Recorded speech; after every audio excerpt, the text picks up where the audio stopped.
नमस्कारम, जय श्री कृष्णा। स्वागत है आपका एक बार फिर से हमारे यूट्यूब चैनल सनातन धर्म ज्ञान में। सनातन धर्म ज्ञान यूट्यूब चैनल में आपको श्रीमद् भागवत गीता जी के सभी अध्यायों के सभी श्लोकों का हिंदी में वर्णन मिलेगा। पिछली वीडियो में हमने श्रीमद् भागवत गीता जी के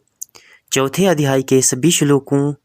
का वर्णन किया था और उसके अलावा श्रीमद् भागवत गीता जी के चौथे अध्याय के लाभ और महत्व के बारे में बताया था।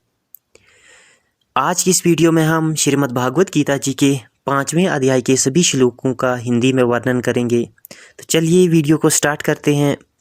श्रीमद् भागवत गीता जी के 5वें अध्याय के पहले श्लोक में अर्जुन बोले, हे कृष्ण, आप कर्मों को संन्यास की और फिर कर्म योग को प्रशंसा करते हैं, इसलिए इन दोनों में से जो एक मेरे लिए भलीभांति निश्चित कल्याणकारक साधन हो उसको कहिए। दूसरे श्लोक में बताते हैं, श्री भगवान बोले, कर्म संन्यास और कर्म योग ये दोनों ही परम कल्याण के करने वाले हैं, परंतु उन दोनों में भी कर्म संन्यास से कर्म योग साधन से सुगम होने से श्रेष्ठ है। तीसरे श्लोक में बताते हैं, हे अर्जुन, जो पुरुष न किसी से दोष करता है और न किसी की आकांक्षा करता है, वह कर्मयोगी सदा सन्यासी ही समझने योग्य है, क्योंकि राग दोष आदि द्वंद्वों से रहित पुरुष सुखपूर्वक संसार बंधन से मुक्त हो जाता है। चौथे श्लोक में बताते हैं, उपयुक्त संन्यास और कर्मयोग को मूर्ख लोग पृथक पृथक फल देने वाले कहते हैं, न कि पंडित जन, क्योंकि दोनों में से एक में भी संयम प्रकार से स्थिति पुरुष दोनों के फलस्वरूप परमात्मा को प्राप्त होते हैं। 5वें श्लोक में बताते हैं, ज्ञान योगियों द्वारा जो परम धाम प्राप्त किया जाता है, कर्म योगियों द्वारा भी वही प्राप्त किया जाता है। इसलिए जो पुरुष ज्ञान योग और कर्म योग को फल रूप में एक देखता है, वही यथार्थ देखता है। 6ठे श्लोक में बताते हैं, परंतु हे अर्जुन, कर्म योग के बिना संन्यास अर्थात मन, इंद्रियां और शरीर द्वारा होने वाले संपूर्ण कर्मों में कर्तापन का त्याग प्राप्त होना कठिन है और भक्त स्वरूप को मनन करने वाला कर्मयोगी पारब्रह्म परमात्मा को शीघ्र ही प्राप्त हो जाता है। 7वें श्लोक में बताते हैं, जिसका मन अपने वश में, जो जितेंद्रिय एवं विशुद्ध अताकरण वाला है और संपूर्ण प्राणियों का आत्मरूप परमात्मा ही जिसका आत्मा है, ऐसा कर्मयोगी कर्म करता हुआ भी लिप्त नहीं होता। 8वें और 9वें श्लोक में बताते हैं, तत्व को जानने वाला सांख्य योग को देखता हुआ, सुनता हुआ, स्पर्श करता हुआ, सूंघता हुआ, भोजन करता हुआ, गमन करता हुआ, सोता हुआ, श्वास लेते हुआ,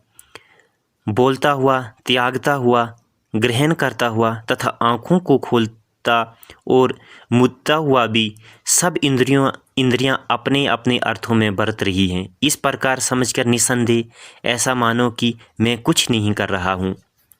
10वें श्लोक में बताते हैं, जो पुरुष सब कर्मों को परमात्मा में अर्पण करके और आसक्ति को त्याग कर कर्म करता है, वह पुरुष जल से कमल के पत्ते की भांति पाप से लिप्त नहीं होता। 11वें श्लोक में बताते हैं, कर्मयोगी ममत्व बुद्धि रहित केवल इंद्रियां, मन, बुद्धि और शरीर द्वारा भी आसक्ति को त्याग कर अंतःकरण की शुद्धि के लिए कर्म करते हैं। 12वें श्लोक में बताते हैं, कर्मयोगी कर्मों के फल का त्याग करके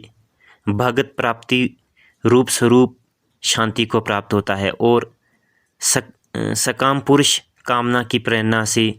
फल में आसक्त होकर बनता है। 13वें श्लोक में बताते हैं, अताकरण जिसके वश में है, ऐसी संख्य योग का आचरण करने वाला पुरुष न करता हुआ और न करवाता हुआ ही 9 द्वारों वाले शरीर रूप घर में सब कर्मों को मान में त्याग कर आनंद पूर्वक सच्चिदानंद गम परमात्मा के स्वरूप में स्थित रहता है। 14वें श्लोक में बताते हैं, परमेश्वर मनुष्यों के न तो कर्तापन की, न कर्मों की और न कर्म फल के सहयोग की रचना करते हैं, किंतु स्वभाव ही बरत रहा है। 15वें श्लोक में बताते हैं, सर्वव्यापी परमेश्वर भी न किसी के पाप कर्म को और न किसी के शुभ कर्म को ही ग्रहण करता है, किंतु अज्ञान द्वारा ज्ञान ढका हुआ है, उसी से सब अज्ञानी पुरुष मोहित हो रहे हैं। 16वें श्लोक में बताते हैं, परंतु जिनका ये अज्ञान परमात्मा के तत्व ज्ञान द्वारा नष्ट कर दिया गया है, उनका वह ज्ञान सूर्य के सदृश उस सच्चिदानंद गमन परमात्मा को प्रकाशित कर देता है। 17वें श्लोक में बताते हैं, जिनका मन तद्रूप हो रहा है, जिनकी बुद्धि तद्रूप हो रही है और सच्चिदानंद गमन परमात्मा में ही जिनका निरंतर एक ही भाव में से स्थित है, ऐसे तत्परायण पुरुष ज्ञान द्वारा पाप रहित होकर अपुनरहित वृत्त को अर्थात परम गति को प्राप्त होते हैं। 18वें श्लोक में बताते हैं, वे ज्ञानी जन विदा और विनयुक्त ब्राह्मण में तथा गौ, हाथी, कुत्ते से भी समदर्शी ही होते हैं। 19वें श्लोक में बताते हैं, जिनका मन स्वभाव में स्थित है, उनके द्वारा इस जीवित अवस्था में भी संपूर्ण संसार जीत लिया गया है, क्योंकि सच्चिदानंद गण परमात्मा निर्दोष और सम है, इसमें वे सच्चिदानंद परमात्मा में ही स्थित हैं। 20वें श्लोक में बताते हैं, जो पुरुष प्रिय को प्राप्त होकर हर्षित नहीं हो और अप्रिय को प्राप्त होकर उद्गित न हो, वे स्थिर बुद्धि संशय रहित ब्रह्म वेता पुरुष सच्चिदानंद गमन पार ब्रह्म परमात्मा में एक ही भाव से नित्य स्थित है। 21वें श्लोक में बताते हैं, बाहर के विषयों में अतिरिक्त हित अताकरण वाला साधक आत्मा में स्थित जो ध्यानजनित सात्विक आनंद है, उसको प्राप्त होता है। तदंतर वह सच्चिदानंद गमन पार ब्रह्म परमात्मा के ध्यान रूप युग में अभिन्न भाव से स्थित पुरुष अक्षय आनंद का अनुभव करता है। 22वें श्लोक में बताते हैं, जो ये इंद्रियां तथा विषयों के सहयोग से उत्पन्न होने वाले सब भोग हैं, यद्यपि विषय पुरुषों को सुखरूप बसते हैं तो भी दुख के ही हेतु हैं और आदि अनंत वाले अर्थात अनित्य है, इसलिए हे अर्जुन, बुद्धिमान विवेकी पुरुष उनमें नहीं रमता। 23वें श्लोक में बताते हैं, जो साधक इस मनुष्य शरीर में शरीर का नाश होने से पहले पहले ही काम क्रोध से उत्पन्न होने वाले वेग को सहन करने में समर्थ हो जाता है, वही पुरुष योगी है और वही सुखी है। 24वें श्लोक में बताते हैं, जो पुरुष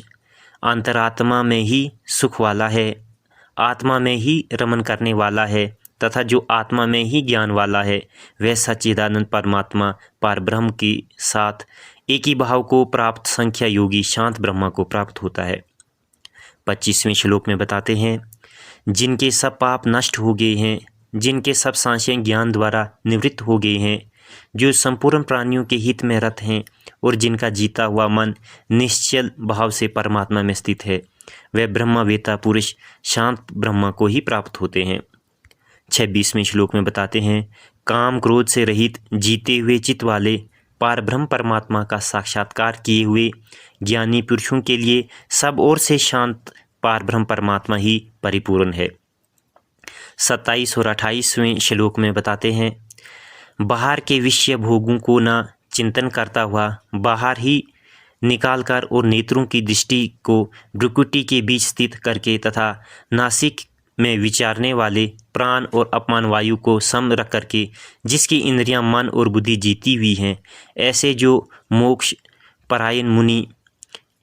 इच्छा व्यय और क्रोध से रहित हो गया है, वह सदा मुक्त ही है।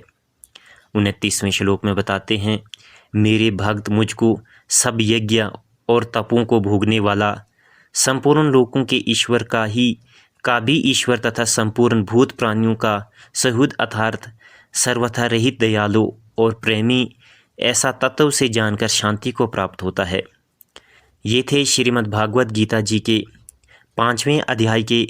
सभी श्लोकों का हिंदी में वर्णन। अगली वीडियो में हम श्रीमद् भागवत गीता जी के 5वें अध्याय के लाभ और महत्व के बारे में बताएंगे। आप हमारे YouTube चैनल सनातन धर्म ज्ञान को सब्सक्राइब करें